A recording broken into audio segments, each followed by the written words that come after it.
Então, faz favor, né? Economista sênior do Banco Mundial, graduação em Economia da Universidade Federal da Bahia, é isso mesmo? Isso, baiano. Baiano? Mestrado em Economia da Saúde da Universidade de York, Reino Unido, da Bahia para a Inglaterra, né? E doutorado pela Queen Margaret University, de Edimburgo, Reino Unido. Coordena atividades relacionadas ao financiamento, eficiência e reformas do sistema de saúde na América Latina, África e Ásia. É coordenador e autor principal dos estudos do Banco Mundial sobre a eficiência dos gastos públicos em saúde no Brasil. Com a palavra. Okay. Obrigado. Em primeiro lugar, boa tarde. Obrigado pelo convite aos organizadores, na pessoa do professor Sebastião. E um prazer estar aqui, não só por dois motivos. O primeiro motivo, é claro, a gente tem participado de alguns debates sobre a reforma do SUS, além dos 30 anos do Sistema Único de Saúde, período eleitoral. Então, isso permite uma época de discutir um pouco sobre o que alcançamos e o que queremos alcançar para o futuro, né? E, nesse sentido, o Banco Mundial tem tido uma contribuição de olhar os gastos, não os gastos com saúde, mas os gastos públicos em geral. No caso específico, é claro, o gasto da saúde, né? O uso do recurso da saúde, eficiência na saúde.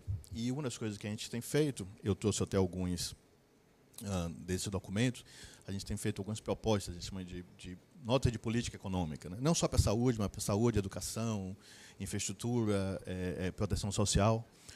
E é a contribuição que damos ao debate público em diversas áreas, especialmente nesse momento de eleição, que vai ter um governo novo a partir de janeiro, não só no âmbito federal, mas nos âmbitos estaduais. Então, acho que é um momento importante de discutir o SUS, então, parabéns aos organizadores. Do lado pessoal, é bom estar num ambiente acadêmico. Antes de me tornar um burocrata, me vestir como burocrata, eu era professor universitário também, então sempre bom estar de volta na universidade. Eu aponto para lá? Não. Ok. Então, minha apresentação, vou falar um pouco sobre duas coisas. A primeira é a sustentabilidade dos gastos com saúde. E eu gostaria de dar um panorama que a situação a discussão sobre sustentabilidade não é uma questão só do Sistema Único de Saúde, né? Qualquer país do mundo, qualquer sistema de saúde do mundo, seja público, seja privado, seja um misturado, seja um mix, né? Eles têm desafio de sustentabilidade.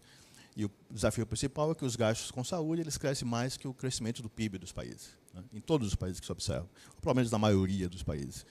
Então, essa é uma discussão que não é só uma discussão brasileira, não é só uma discussão de agora, mas é uma discussão que tem tido atenção nos últimos, vamos dizer, 10, 20 anos, né? E, após isso, a gente fala um pouco sobre o SUS, os 30 anos do SUS. Como eu falei, a gente tem esse relatório que a gente publicou com algumas propostas de reformas, mas também tem outro relatório que fala um pouco, acompanhado dos alcances do SUS, dos sucessos do SUS, dos avanços, desculpe, e dos desafios que o Sistema Único de Saúde enfrenta. Então, vou falar um pouco sobre isso. E, claro, o principal debate que tem tido, o colega de mesa já falou um pouco, sobre a questão do financiamento, né? Nos últimos 30 anos, apesar do avanço do Sistema Único de Saúde, a discussão ainda é muito muito focada na questão do financiamento, né?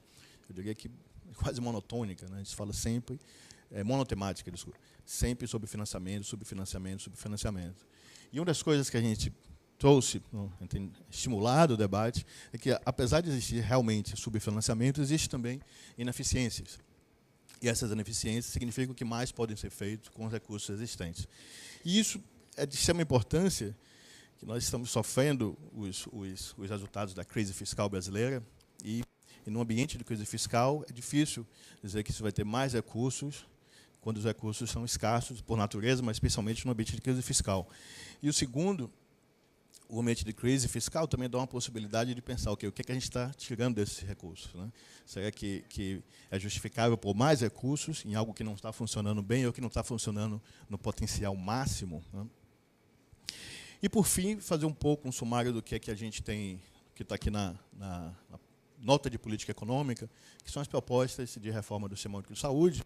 E não é só, assim, apesar que nós, do Banco Mundial, botamos isso juntos, mas, como já foi falado aqui por colega, no Brasil existe uma qualidade da produção científica que em poucos países você consegue alcançar, os países da mesma nível de renda, vamos dizer.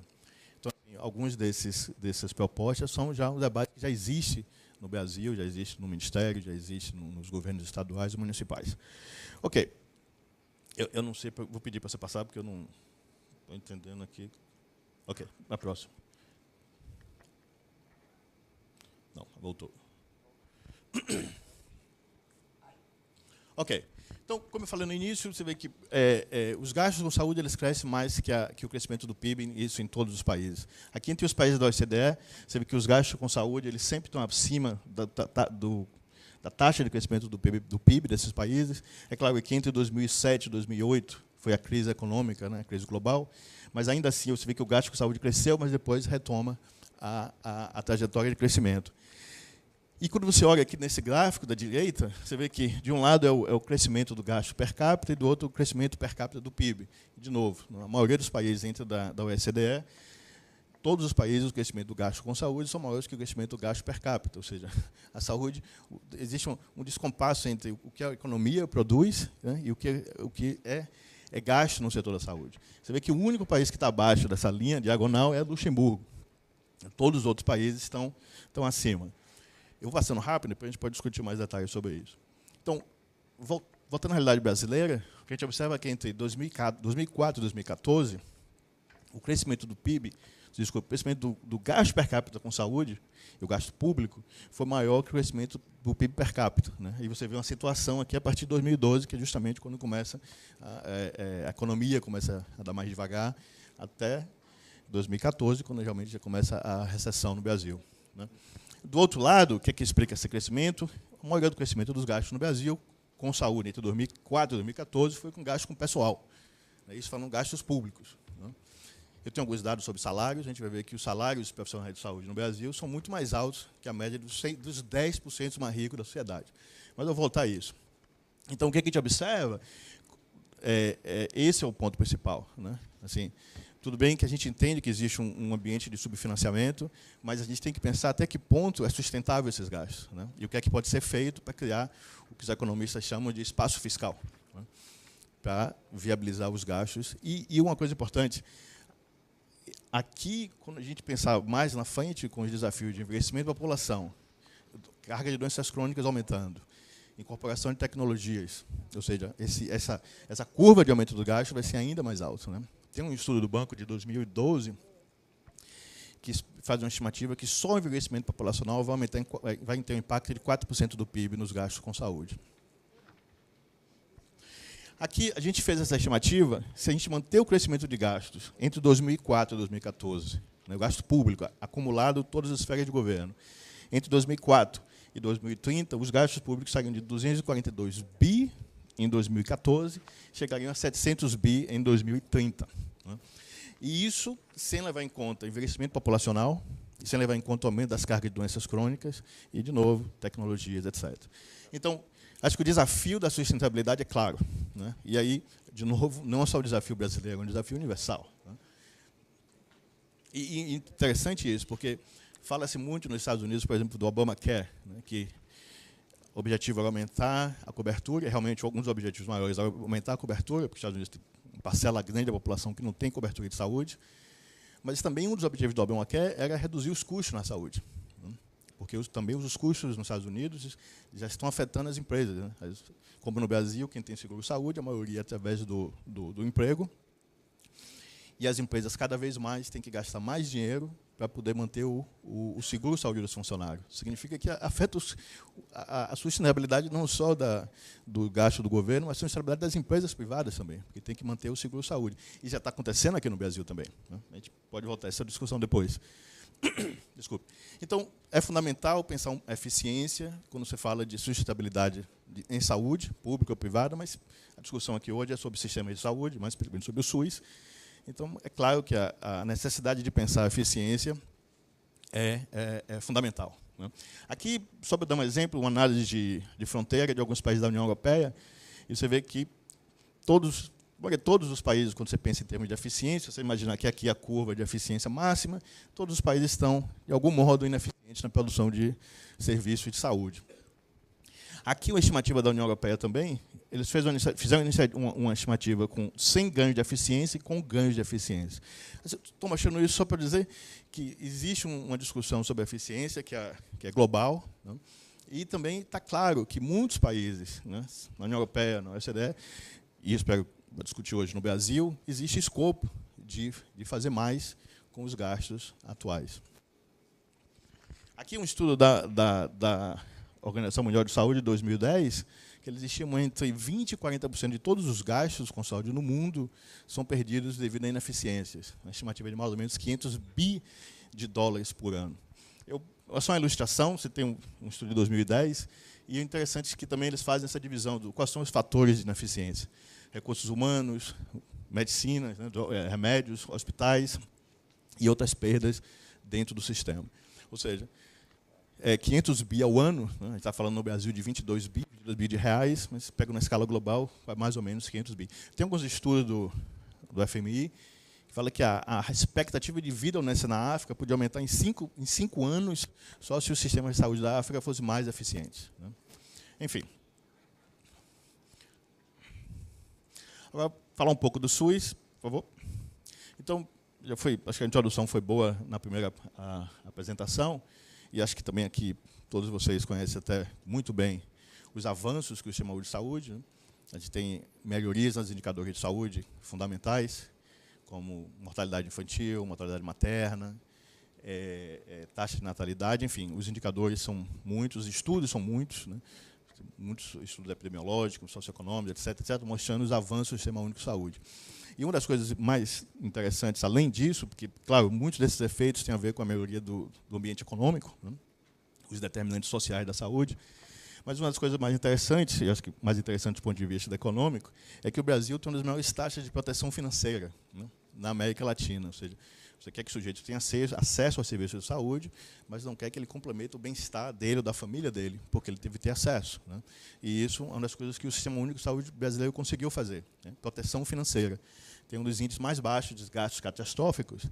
Gastos catastróficos, quando as famílias eles gastam mais que uma porcentagem da renda familiar, né, em saúde. E outra coisa importante é que o SUS também tem um papel de distribuir recursos, né, distribuir riqueza social, né? Então, a gente fez uma análise de incidência de benefícios, né, mas a gente pega o gasto público, vê como ele é alocado dentro da saúde e vê quem se beneficia com esses gastos públicos. Então, primeiro, aqui a gente vê que os mais pobres dependem, basicamente, 90% dos mais pobres, ou do quintil de renda mais baixo, eles dependem exclusivamente do Sistema Único de Saúde.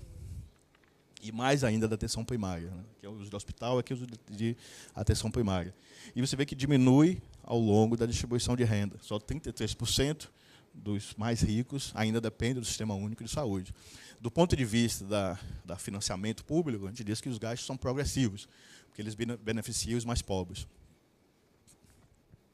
Porém, os gastos tributários são regressivos. Os gastos tributários são aquelas isenções fiscais, desde o plano de saúde até os hospitais filantrópicos, com remédios, etc., etc. Tem uns estudos do IPEA que fazem um diagnóstico do gasto tributário. A gente usou esse estudo do IPEA para analisar a distribuição desses recursos. O que a gente observa? Quando você fala de tratamentos hospitalares ambulatoriais, você vê que os mais pobres, o quintil mais baixo de renda, eles se beneficiam mais desses gastos do que os mais ricos. Porém, ao contrário, quando você fala dos gastos tributários. Os gastos tributários são mais concentrados, o benefício dos gastos tributários são mais concentrados nos quintis de rendas mais altos, né, os mais ricos. E eu estou falando só do gasto tributário com plano de saúde, né? A gente não está falando de hospital filantrópico, a gente está falando de remédios, etc., etc. Isso são mais ou menos 9 bi ao ano. O que acontece na história é que, quando a gente observa o gasto total público no Brasil é progressivo, beneficia os mais pobres. Mas, quando você inclui esses gastos, os gastos tributários, a gente fica menos progressivo. Ainda continua sendo progressivo, mas menos progressivo, porque o gasto tributário é muito focalizado numa parcela pequena da população, né? Mais de 70%. Né? Porém, tem o desafio da qualidade, né? A Tem dados aqui da CNI e do IBOP, 3 em cada 4 brasileiros avaliam o sistema de saúde público como ruim ou péssimo, né? Aqui são os dados dessa pesquisa, você vê a variação ao longo do tempo, né, o número de pessoas, a aprovação do sistema público, né? E, do outro lado, qual é o maior problema que as pessoas identificam, né, em relação a ter acesso a serviços de saúde. Isso é um desafio. Eu, enfatizando isso, depois a gente vai voltar um pouco, dois fatos. Primeiro, é que na época do boom econômico, 2010, 2008, 2010, a gente lembra que a classe C, o primeiro item de consumo que tinha era comprar um plano de saúde, né? E aí multiplicaram-se a quantidade de planos de saúde privado naquela época. Voltou aos níveis anteriores, antes do boom, né? E o segundo é que a gente tinha feito uma pesquisa em 2010, a gente observava que as pessoas compram o serviço de saúde, compram o plano de seguro-saúde, ou pelo menos desejam comprar plano de seguro-saúde, justamente porque os fatores eram demora, a falta de profissionais e o tratamento que os profissionais dão ao paciente, comparado ao setor público ao privado. Eu ia falar isso, você tirou o final da história. Mas é um desafio, porque, especialmente quando a gente está falando de aumentar gastos com saúde, aumentar, e isso, de algum momento, vai ter que ser aumentado, financiado através de impostos, a gente tem que saber qual é o retorno desse recurso, né? E o retorno significa justamente na satisfação da sociedade, né? E, especialmente, eu espero voltar um pouco, a gente possa falar sobre isso, até que ponto o SUS consegue atrair as classes médias, né? Ok, então, subfinanciamento. É verdade que o SUS, quando você compara com outros países, o gasto total brasileiro é alto, 9% do PIB, 9,1% do PIB, com a última estimativa do IBGE, e é comparável aos países da OCDE, maior que os pares regionais e econômicos do Brasil. Porém, quando você a composição dos gastos, você vê que a maioria dos gastos públicos brasileiros são gastos privados, né? O setor público gasta menos do que a média da OCDE, gasta menos que os pares econômicos e regionais, na América Latina, México, Turquia. Porém, só gasta mais que os BRICS, né? Que a China e a Índia são países que não têm um sistema de saúde como o brasileiro, não tem nem acesso universal, né? Como o brasileiro. Então, é verdade que os gastos relativamente são baixos, os gastos públicos. O gasto público com saúde no Brasil é menor que o gasto público de saúde nos Estados Unidos, que é o exemplo, né, de sistema privado, né? Então, agora, de um lado, a gente está claro que existe subfinanciamento relativo, né? Porém, também existem ineficiências, né? Aqui a gente fez um estudo, 2 anos atrás, para analisar a eficiência do gasto público. Isso foi no contexto de um estudo que fez vários setores, como o Ministério da Fazenda. A gente analisou educação, saúde, enfim, infraestrutura, proteção social, etc. Esse foi o capítulo da saúde, vamos dizer. Foi publicado o relatório Ajuste Justo, desculpe. Então, o que a gente observa é que existe 63% de eficiência na atenção primária, ou seja, se você pensar em 100%, na média do país, está em 63% de eficiência, e na atenção de média e alta complexidade, onde realmente está o grosso da ineficiência. Uma das apresentações que eu fiz falando uma eficiência abismal, né? Ou seja, muito ineficiente, é o setor de média, o nível de média e alta complexidade. Eu vou botar um pouco esses dados, explicar um pouco esses dados. Então, primeira coisa que a gente observa é que existe um gradiente entre tamanho do município e eficiência, né? Você vê aqui, as barras azuis são a média e alta complexidade, as barras vermelhas é a atenção primária. Você vê que quanto maior o tamanho do município, mais eficiente, na média, os municípios são. E você também vê que a variância desse diminui, aumenta à medida que, ou seja, quanto menor, eles tendem a ser mais ineficientes. E 2 coisas aqui. A primeira é que você vê, a média nacional da média e alta complexidade é de 29% de eficiência, 63% de eficiência na atenção primária. E, para alcançar a média, o município tem que ter, pelo menos, 20 mil habitantes, né? E, no Brasil, se não me engano, 75% dos municípios, ou 85%, agora me falha a memória, tem até 20 mil habitantes, né? Ou seja, existe um desafio muito grande de ter escala na saúde, né? Esse desafio é grande na atenção primária, mas é abismal na média e alta complexidade, né? É interessante ver o Temporão pensa sobre isso depois.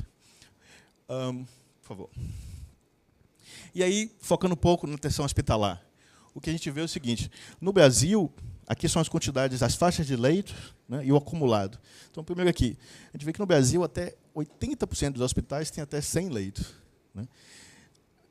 24% dos hospitais no Brasil têm até 25 leitos, sem falar aqui.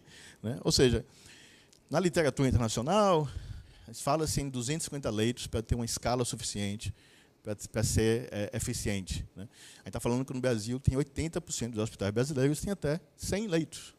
Né?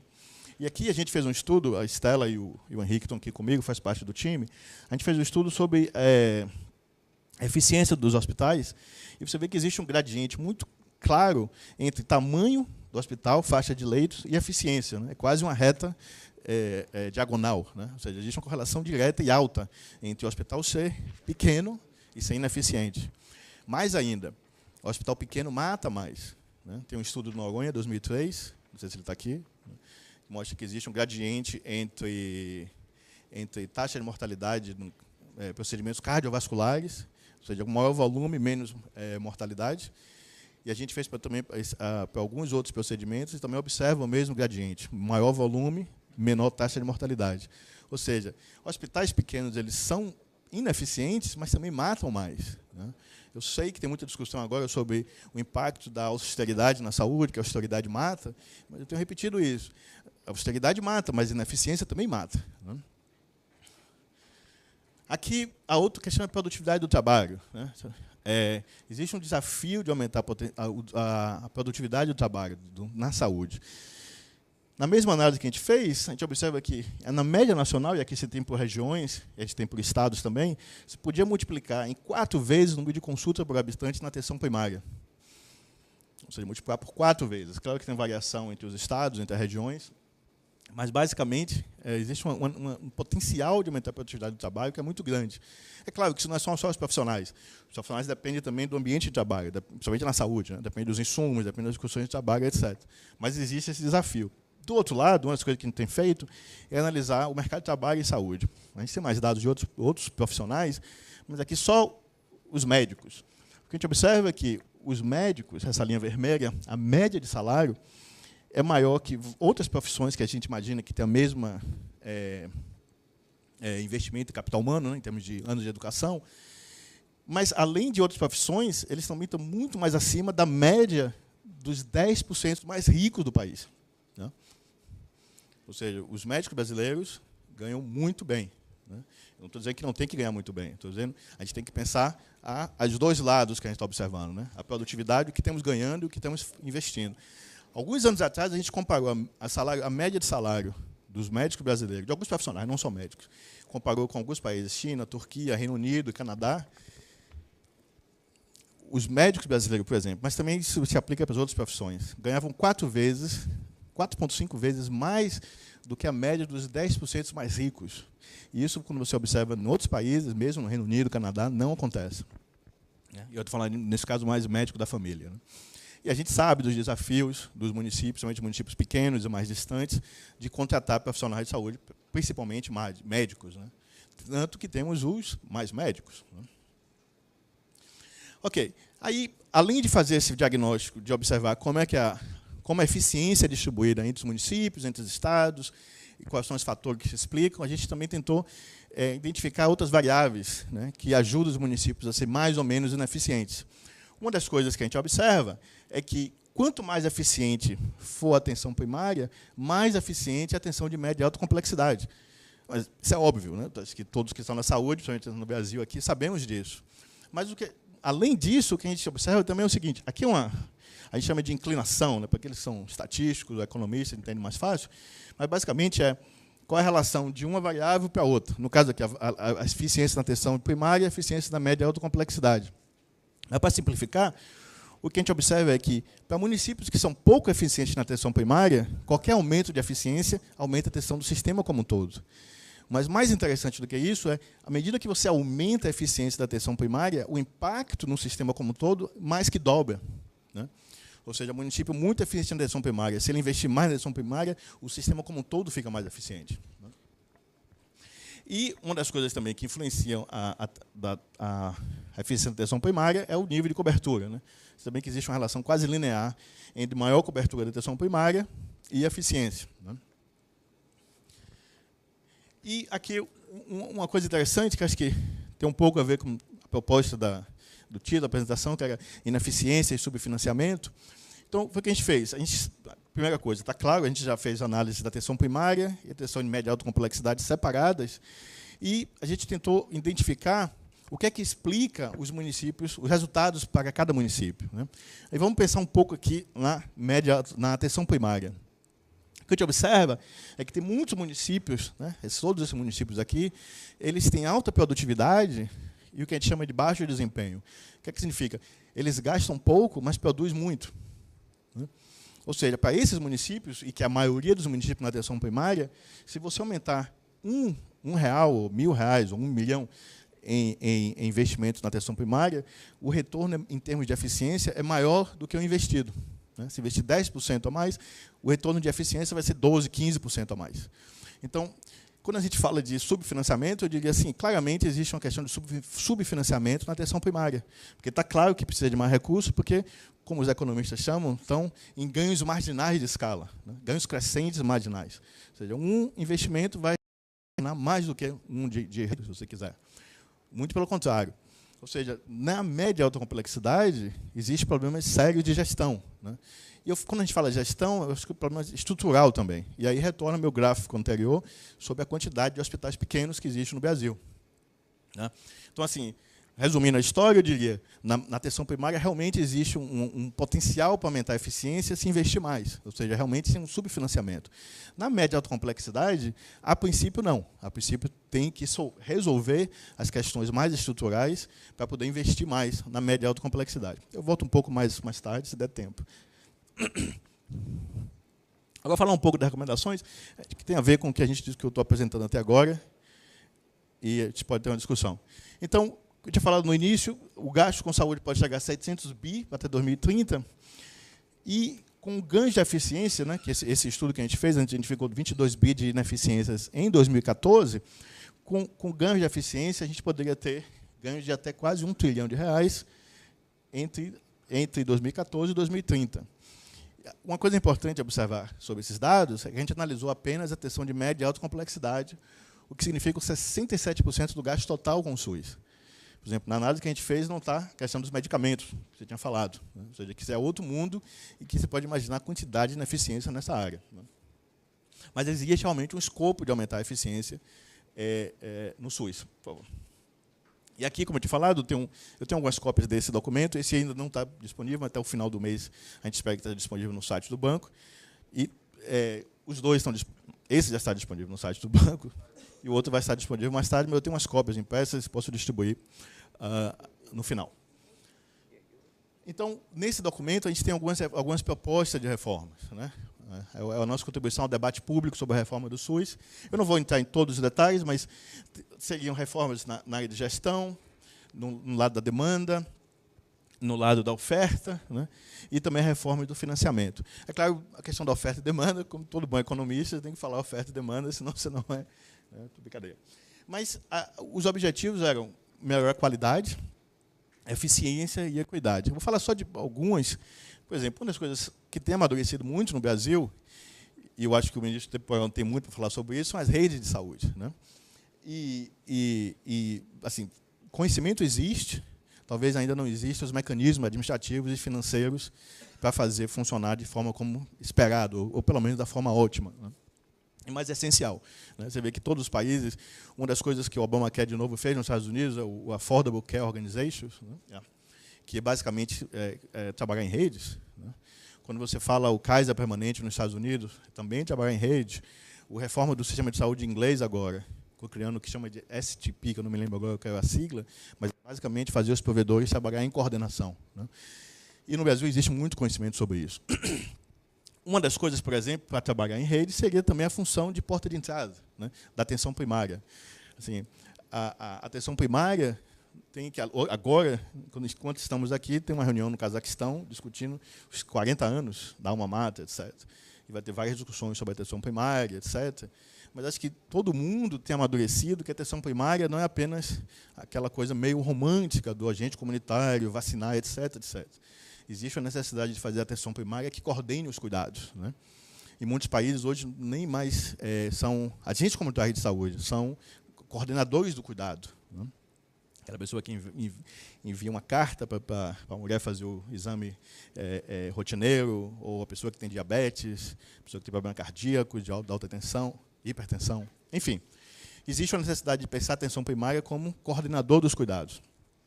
E, aí, por exemplo, do lado da oferta, aumentar a cobertura da atenção primária a 100%, que é uma necessidade para você fazer como porta de entrada, né? Claro. E algumas coisas também sobre reforma da gestão, né? Falou-se da gestão aqui, falou dos filantrópicos, por exemplo. A gente tem evidência hoje no Brasil que mostra que alguns arranjos das organizações sociais de saúde, por exemplo, que eles aumentam o acesso, têm melhores resultados no nível hospitalar. Eu sei que ainda é um tabu um pouco no Brasil, mas, na prática, seja gestores estaduais e gestores municipais já estão implementando e utilizando as organizações sociais mais e mais. Mas eu tenho alguns slides que elaboram um pouco nisso, por favor. Então, o sumário das propostas, sumariando aquelas três. A primeira seria, para implementar redes, a gente fala redes integradas de atenção à saúde, você tem que reformar o modelo de prestação de serviço, a gestão e de financiamento, né? É importantíssimo a coordenação com o setor de saúde suplementar. E aí tem duas coisas. Tem a questão da concorrência por profissionais, né? Ou seja, certamente, quando a gente olha os dados de salários entre os estados e unidades da federação, você tem uma relação direta entre mais competição por profissionais e os salários profissionais mais altos, né? Existe uma competição por profissionais e é clara. Desde a escolha dos profissionais, em que tipo de especialidade vão fazer, até aonde vai praticar, né? Revogar a renúncia fiscal dos planos de saúde, como eu tinha mostrado no início, são altamente regressivos, beneficiam uma parcela muito pequena da população. É claro que isso tem dois lados. De um lado, se você tira a renúncia fiscal para o plano de saúde, se atinge a classe média. E até que ponto muitos dessa classe média gostaria, ou vai desejar estar no Sistema Único de Saúde, no sistema público, né? Então, existe um balanço entre fazer isso e melhorar a qualidade do serviço. Seria um assunto bom para discutir também. Aumentar a 100% a atenção de média, atenção primária, na cobertura de atenção primária, como um dos requisitos de você ter porta de entrada no Sistema Único de Saúde, né? Senão, muitos países, né, o acesso ao serviço de especialista só é permitido se você tiver uma prescrição do seu médico da família. No Reino Unido, né, no Canadá, até nos Estados Unidos, muitos seguros privados também. Você tem que ter uma requisição, né, do médico da família para poder ter acesso ao especialista. A gente pode votar isso. E racionalizar a oferta de serviços ambulatoriais e hospitalares, né? Ou seja, no ambiente que você tem 80% de hospitais com até 100 leitos, existe sim espaço de você ou fechar ou transformar os hospitais de pequeno porte, que é chamado, em outras coisas, né? Existe experiência no Paraná, eu sei que vários estados já têm feito isso, né? Porque são altamente ineficientes. Eu tenho mais um. Aqui seria uma descrição do que é a rede, mas eu tenho mais um slide sobre isso. Acho que a gente tentou fazer um diagrama que ficasse mais, não fácil, mas ficasse mais interessante possível. Então, aqui a gente, de um lado, tenta descrever os fluxos de financiamento para as média e alta complexidade, para a atenção primária, e aqui como a população acessa os serviços. Então, de um lado, o que a gente observa é que a demanda espontânea, né, como eu falei antes, não existe uma porta de entrada no sistema, pelo menos eu acho que uma experiência que tem no Distrito Federal, como utilizar a atenção primária como porta de entrada, mas não é no Distrito Federal todo, mas existe a demanda espontânea. Eu gostaria só de lembrar que o senhor tem mais 5 minutos. Obrigado. Okay.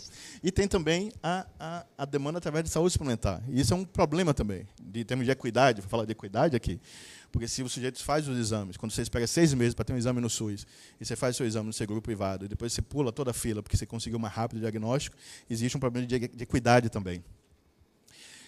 Então, uma das primeiras coisas da proposta que está no documento é que realmente tem que ser porta de entrada, né? Isso todos os países que têm, principalmente que têm sistemas universais. Combinar sistemas universais com demanda espontânea é muito difícil, porque você tem que racionalizar o acesso ao serviço de saúde, né? Sei que tem umas questões filosóficas muito postas no início aqui, mas estamos claramente numa necessidade de racionalizar o uso, né? E a citação do Elite, né, é uma citação boa, porque muitas das coisas que são demanda espontânea não são necessárias, né? Tem alguns dados do SUS que são aterrorizadores, né? 70% dos exames que não foram ser buscados eram exames negativos, exame que não precisava fazer, né? Então, é imperativo ter algum tipo de racionalização da demanda. Passou? Não? E, é claro, um sistema de referência e contra-referência, né? Ou seja, o paciente vai para a média e alta complexidade, mas volta para a atenção primária como coordenação. Na verdade, a contribuição do Henrique aqui não é nem mais referência e contra-referência, mas é a atenção primária como coordenadora dos cuidados. E, de novo, não é uma questão romântica, é uma questão de eficiência. Se você não racionalizar o acesso aos serviços, é insustentável. Além disso, fortalecer a regulação do setor saúde suplementar, né?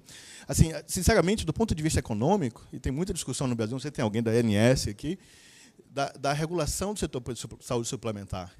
Mas, num sistema que o Estado, né, o setor público oferece um sistema universal, talvez seja a melhor coisa deixar o sistema de saúde suplementar ser governado pelo mercado. As pessoas que querem comprar serviço de saúde vão lá e compram, porque o Estado já garante o SUS, né? Então, toda essa discussão sobre regulação de preços, etc., às vezes parece, do ponto de vista puramente econômico, não estou dizendo que tem que ser feito dessa forma, mas, do ponto de vista econômico, é desnecessário, porque o Estado já oferece o sistema público de saúde. Se o indivíduo não consegue pagar o sistema privado, em um país como os Estados Unidos, que não tem acesso, é realmente uma tragédia humana. Mas, num país que temos o sistema público, não é uma tragédia humana, porque a pessoa não vai ficar descoberta, né? Aí, de novo, é claro que tem a questão da qualidade, né? Mas, enfim, isso seria essencial. E outra coisa que a gente fala assim, se você quer aumentar em 100% de cobertura, e se você quer fazer a atenção primária como coordenadora e porta de entrada, você realmente precisa de mais recursos, né? E mais recursos, nos cálculos que fizemos, existe escopo de aumentar até 21 bi, não, a alocação de recursos para a atenção primária. Parte do que é ineficiente na média e alta complexidade, que podem ser transferidos para a atenção primária, e parte também dos benefícios fiscais. É claro que isso não é uma conta matemática simples, existe uma questão política, uma questão técnica também, mas é uma possibilidade, né, a proposta. E, por exemplo, quando você financia a atenção primária com 21 bi adicionais, você pode fazer aos municípios, né, e aos provedores contratos de desempenho, né? Como o Brasil já faz, PAB fixo é o per capita, mas o PAB variável, tem muitos itens do PAB variável que são incentivos, né? Então, se eu chegar para o município, assim, eu tenho recursos a mais, mas esses recursos só são acessíveis se você tiver maior cobertura e tiver aqueles indicadores de metas, né? A gente pode voltar isso um pouco para a discussão. Então, sumarizando, eu corri um pouco para dar tempo para ficar... Então, como a maioria dos países, o Brasil enfrenta também a questão da sustentabilidade, né? E é uma sustentabilidade não só fiscal, no caso do Brasil, tendo em vista as dificuldades que enfrentamos na parte dos gastos públicos, mas uma questão econômica também, porque os gastos com saúde em todo lugar do mundo aumentam mais que o crescimento do PIB. Isso é fato e os dados mostram claramente. Então, é preciso preparar o sistema para os desafios atuais, né? Qualidade, você vê a taxa de reprovação, a taxa de aprovação, se você quiser, da população dos serviços do SUS, e também as ineficiências, né? E o segundo é os desafios futuros, né? Ou seja, envelhecimento da população, aumento da carga de doenças crônicas, e etc, etc. Ou seja, tem grandes desafios pela frente, não só o gasto, né?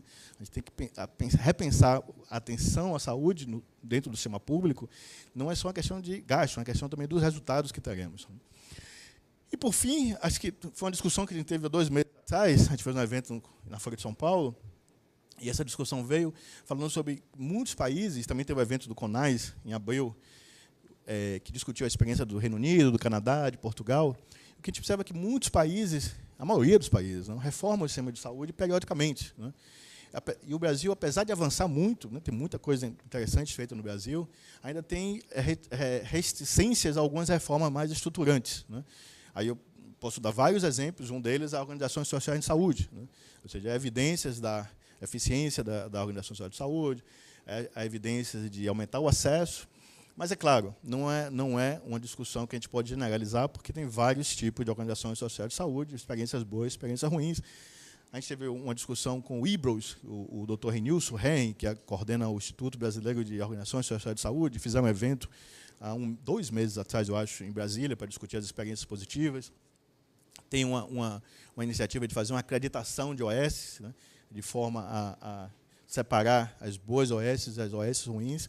Enfim, o que eu, de mensagem final, eu acho que a criação do SUS é um avanço muito grande para a sociedade brasileira, né, todos nós, mas reformar o sistema periodicamente é uma necessidade, né? Ou seja, temos que manter o sistema vivo e respondendo às necessidades. E só para finalizar, pelo Banco Mundial, o SUS tem sido usado como exemplo para vários países. Agora, um pouco, hoje de manhã, a gente recebeu um e-mail da delegação do Sri Lanka, que quer vir no Brasil para conhecer o SUS e aprender das experiências do Sistema Único de Saúde. Então, assim, tem muitos avanços, né, mas realmente tem muitos desafios também, e eu espero que esse documento seja a nossa contribuição para essa reforma. Obrigado.